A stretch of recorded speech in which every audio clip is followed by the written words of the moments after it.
தமிழ்நாட்டில் பாஜக எதிர்ப்பு அரசியல் என்பது நியாயமானதே, அதற்கு தேவை இருக்கிறது என்ற காரணங்களை அடுக்குவதற்காக திராவிடர் கழகத்தின் துணை பொதுச் செயலாளர் மதிவதனி அவர்களை பேசுமாறு அன்போடு அழைக்கிறேன். அனைவருக்கும் வணக்கம். முதல் முறையாக மாலை முரசு தொலைக்காட்சியின் சார்பிலே மக்கள் அரங்கத்தை நடத்தி கொண்டிருக்கக்கூடிய அனைத்து சகோதரர்களுக்கும் எங்களுடைய வாழ்த்துக்களை தெரிவித்துக் கொள்கிறோம். நிறைய அடுக்குனாங்க, அதில் ஒரு 2 செய்திகள் மட்டும் நான் பதில் சொல்லிட்டு போகிறேன்.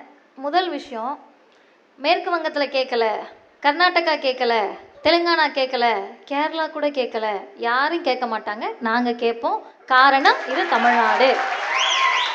இது தமிழ்நாடுன்றதுனால நாங்கள் கேட்குறோம். அதுதான் தலைப்பும் கூட. கேரளாவில் ஏன் கேட்கவில்லை அப்படின்றது தலைப்பல்ல. தமிழ்நாட்டில் பாஜக எதிர்ப்பு இருக்கிறது என்பதை ஒத்துக்கொண்டதற்கு மிகவும் நன்றி. 2வது, உள்நோக்கமா அப்படின்ற தலைப்பு, அதுக்குள்ளே நிறைய விவாதம் போகுது. எங்களுக்கு தனிப்பட்ட முறையில் என்ன கருத்து அப்படின்னு சொன்னீங்கன்னா, உள்நோக்கம்லாம் இல்லை, வெளிப்படையான உறுதியான நோக்கமே பிஜேபியை எதிர்க்கிறோம், அதனுடைய தாய் கழகமாக இருக்கக்கூடிய RSS எதிர்க்கிறோம், இந்துத்துவ சித்தாந்தத்தை எதிர்க்கிறோம். இது நியாயமானதா இல்லையா அப்படின்ற கேள்விக்கு வர்றதுக்கு முன்னாடி, குஜராத் அப்படின்னு சொல்கிறப்ப நாங்கள் சொன்னோமா, மழை வெள்ளத்தை 95% பூர்த்தி செஞ்சிட்டோன்னு சொன்னோமா, இதையெல்லாம் நாங்கள் சொன்னோமா? இன்னைக்கு நேற்று இல்லை, பல வருடங்களாக மோடி என்ற பிம்பத்தை குஜராத் வளர்ச்சி, குஜராத் மாடல் அப்படின்னு சொல்லி தான் நீங்கள் விற்று கொண்டிருந்தீர்கள். அதனால குஜராத் வளர்ச்சியை நீங்கள் இன்னைக்கு இல்லை, பல வருடமாக வளர்ச்சி வளர்ச்சின்னு பேசுனீங்களே, அது எங்கே இருக்குன்றது தான் கேள்வி. அதற்கு அடுத்து, பிஜேபியை பாஜகவை எதிர்ப்பது திமுகவா இல்லையான்றதல்ல, தமிழ்நாடு ஒட்டுமொத்தமாக பிஜேபி எதிர்ப்பை பேசுகிறது. 2வது, அவங்க பேசுறப்ப நிறைய முறை அதிமுகவை கொஞ்சம் அதிமுகவுக்கு சாதகமாக பேசினாங்க. மறந்து விடாதீர்கள், அண்ணா திராவிட முன்னேற்ற கழகம் தான், அதுவும் திராவிட அரசியலை பேசின வரைக்கும் தான் ஆட்சிக்கு வந்தாங்க. உங்க கூட சேர்ந்த உடனே அவங்களையும் வீட்டுக்கு அனுப்பிட்டாங்க. எனவே திராவிட அரசியலை பேசுகிற வரைக்கும் தான் இங்கே வாய்ப்பு. அதுக்கு அடுத்து முக்கியமானது, பிஜேபி எதிர்ப்பை மற்ற மாநிலங்கள் பேசுவது அப்படின்றது அரசியலுக்காக. மேற்கு வங்கமோ மற்ற மாநிலங்களோ பேசினா கூட அது அரசியலுக்காக. ஆனால் தமிழ்நாடு பேசுறது அப்படின்றது சமூக ரீதியாக, அரசியல் ரீதியாக, பண்பாட்டு ரீதியாக பிஜேபி தமிழ்நாட்டுக்கு இருக்கக்கூடாது. ஏன்றதை நான் காரணங்களை சொல்றேன். முதல் விஷயம், நோபல் பரிசு பெற்ற விஞ்ஞானி ஒரு கருத்து தெரிவிச்சிருக்காரு. கல்வி தொழில்நுட்பம் இந்த வளர்ச்சியில் உங்க கவனத்தை செலுத்தாம யார் பாத்திரத்துல என்ன கறி இருக்குன்னு பார்த்துக்கிட்டு இருந்தீங்கன்னா நாடு உருப்படாது அப்படின்னு சொல்லியிருக்காரு. அப்ப இங்க இருக்கக்கூடிய சூழல் தமிழ்நாட்டில் என்னன்னு கேட்டீங்கன்னா, பொது அமைதியோடு நாங்கள் வாழ்ந்து கொண்டிருக்கிறோம். தலையில குல்லா போட்டுட்டு போறோமா, ஐயோ இவங்க வந்துகிட்டு இருக்காங்களே, ஜெய் ஸ்ரீராம்னு சொல்லி நம்மளை அடிப்பாங்களேன்னு எந்த இஸ்லாமிய சகோதரர்களும் தமிழ்நாட்டில் பயந்து வாழ்வது கிடையாது. காரணம், நாங்கள் பிஜேபியை விடாம இருக்கோம். 2வது, எனக்கு பிடித்த உணவுனா நான் எந்த உணவுனாலும் சாப்பிடுவேன், தயிர் சோறையும் சாப்பிடுவேன், மாட்டுக்கறியும் சாப்பிடுவேன்னா அதை யாரும் என் பாத்திரத்தை திறந்து பார்த்து என்னை அடித்து துன்புறுத்த முடியாது என்ற பண்பாட்டை தமிழ்நாடு காத்து நிற்கிறது.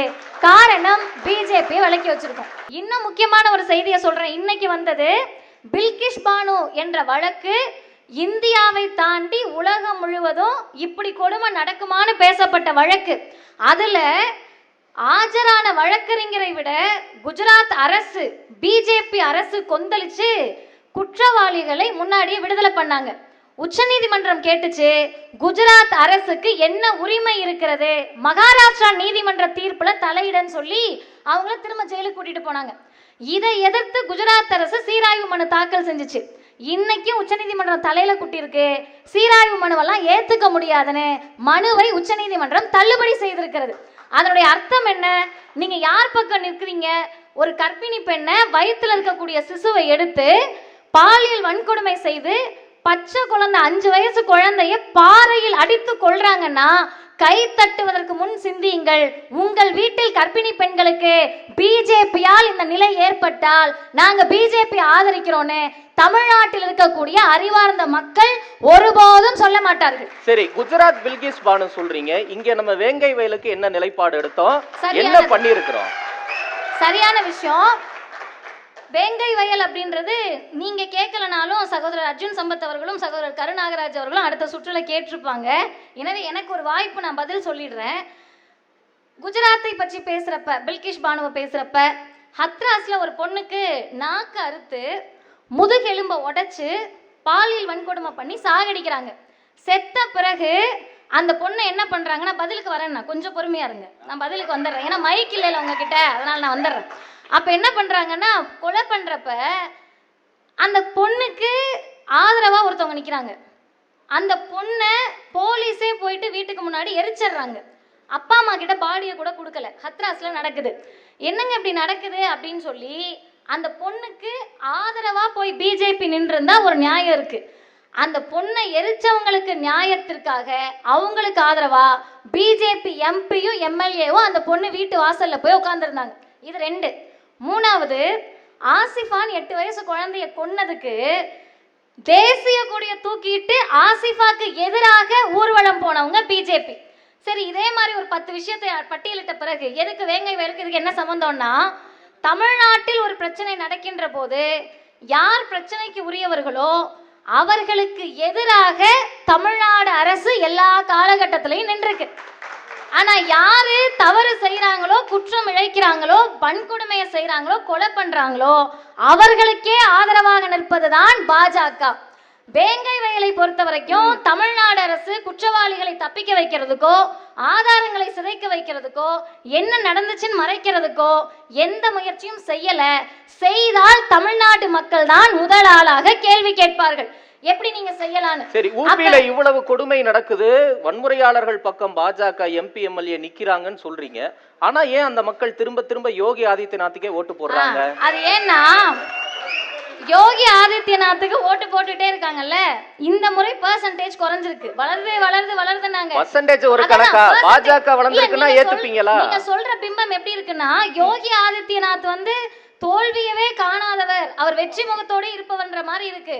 வெற்றி முகத்தோடு இப்ப பிஜேபி பிரதமர் மோடி என்ன வெற்றி முகத்தோடு இருக்காரா?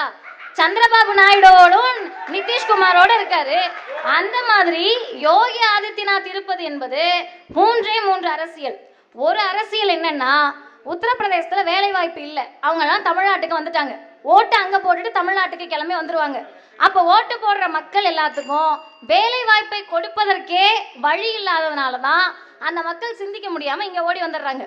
2வது, மாட்டுக்கறி அரசியலை தவிர, மாட்டை பாதுகாப்பதை தவிர, மாட்டுக்கு ஆம்புலன்ஸ் வைப்பதை தவிர எதையுமே சிந்திக்க முடியாத ஊபி முதல்வரை தமிழ்நாடு போன்ற முற்போக்கு மாநிலம் ஒருபோதும் ஏற்றுக்கொள்ளாது. அதுதான் உத்தரப்பிரதேசத்துக்கும் தமிழ்நாட்டுக்கும் வித்தியாசம். தமிழ்நாட்டில் நீங்க இதே மாதிரி ஒரு சாமியார் வந்து நின்றுகிட்டு ஓட்டு கேட்டாருன்னா தமிழ்நாட்டு மக்கள் என்ன தெரியுமா சொல்லுவாங்க? நான் இந்து, 3 வேளையும் சாமி கும்பிடுவேன், தின்னூறு வச்சுப்பேன், குங்குமம் வச்சுப்பேன், சந்தனம் வச்சுப்பேன், உனக்கு வேணும்னா உன்னையும் கூட்டிட்டு போய் நான் சாமி கோவிலுக்குள்ள கூட்டிட்டு போறேன். ஆனால் ஒருபோதும் சாமியாருக்கு நாங்க ஓட்டு போட முடியாததுன்றதான் தமிழ்நாட்டினுடைய அரசியல். அந்த அரசியல் எப்ப புரியும்னு கேட்டீங்கன்னா, 2 விஷயத்த பண்ணாதான் புரியும். முதல் விஷயம், கொஞ்சம் இந்த மதவாதம், இந்த அரசியல், கரி அரசியல், இஸ்லாமிய வெறுப்பு, இஸ்லாமிய போபியா இதெல்லாம் விட்டுட்டு பகுத்தறிவு, சுயமரியாதை, சமூக நீதி, சமத்துவம் இதெல்லாம் எப்ப பேசுறீங்களோ அன்றைக்கு தான் ஊபி ஏன் பின்தங்கி இருக்கிறது, தமிழ்நாடு முன்னேறி இருக்கிறது என்ற அரசியல் புரியும். வாய்ப்புக்கு நன்றி, வணக்கம்.